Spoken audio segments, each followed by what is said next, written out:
जेव्हा तुम्हाला भाजी करायचा कंटाळा आला असेल ना, तेव्हा ही रेसिपी फक्त तुमच्यासाठी बरं का.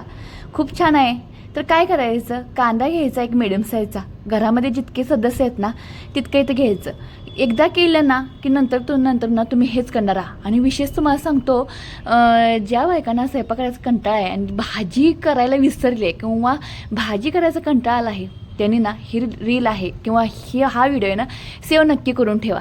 तर मी इथं कांदा घेतला आहे बारीक कट करून घ्यायचा, एक टमाटर घेतला आहे कट करून घ्यायचा छान असं बारीक, कोथिंबीर घ्यायचं, लसूणसुद्धा छान असं सोलून घ्यायचा. देशी घ्या बंदरी घ्या कोणताही लसूण घ्या. तर सर्व साहित्य कट करून झालं आहे. आणि हा साहित्याचं तुम्हाला सांगतो प्रमाण, एकदा कराल तर ना नंतर जास्त क्वांटिटीमध्ये करणार तुम्ही बरं का.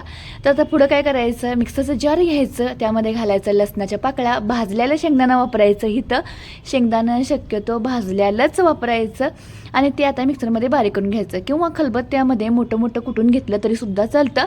तर मी तर मिक्सरमध्ये बारीक करून घेतलं आहे. थोडंसं मोठं ठेवायचं भरडं, माझ्याकडून थोडंसं बारीक झालं आहे पण चालतं. स्वाद हा छान टेस्टीच लागतो.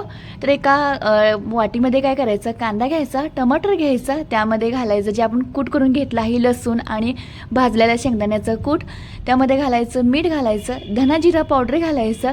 हे आहे तिखट, आपले लाल काश्मीरची पावडर घातले, तिखटसुद्धा लागतं आणि लालसुद्धा कलर येतो. आणि त्यावरून द्यायचं 2 चमचा तेलाचं कडकडीत मोहन. तर झाली आहे आपली झणझणीत छान अशी कोशिंबीर म्हणा, भाजी म्हणा, आणि आपल्या जेवणाबरोबर असं बाजूला भात खाताना वळून घेताना भाजी किंवा असं कोशिंबीर त्याच पद्धतीनं म्हटलं तरी चालतं. हे खूप छान टेस्टी लागतो बरं का. तुमच्या घरामध्ये पाहुणे आले असतील तर आवर्जून हा पदार्थ करा. पाहुणे तुम्हाला नक्की विचारतील, हे काय केले गं, मला ह्याची रेसिपी सांग.